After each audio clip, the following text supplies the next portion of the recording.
اللہ کے نبی علیہ السلام کا فرمان ہے اذان اور اقامت کے درمیان دعا مانگو۔ مسجد نبوی میں ربنا آتنا فی الدنیا حسنۃ وفی الآخرۃ حسنۃ وقنا عذاب النار وقنا عذاب النار۔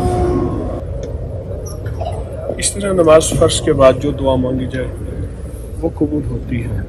ابھی جماعت ختم ہوئی ہے، لوگ سنتیں پڑھ رہے ہیں،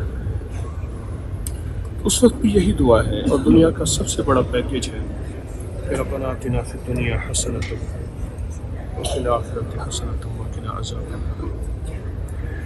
آپ میرے ساتھ آمین کہیں اور پڑھیں بھی صحیح، ربنا آتنا فی الدنیا حسنۃ وفی الآخرۃ حسنۃ وقنا عذاب النار۔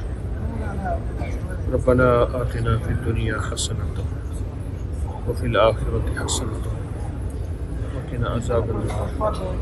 رب اغفر وارحم وانت خیر الراحمین۔ اللہ جنہوں نے جو مرادیں دل میں رکھی ہوئی ہیں سب کی مرادیں پوری فرما، سب کی مشکلیں حل فرما، سب کی ناکامیاں دور، سب کے گھروں کو عزتوں، برکتیں اور خیر عطا فرما، عافیت، رحمت، خوشیاں خوشحالیاں عطا فرما، دنیا بھی بہتر فرما، آخرت بھی بہتر فرما، اور اس دعا کی قبولیت فرما۔ آمین آمین آمین برحمت۔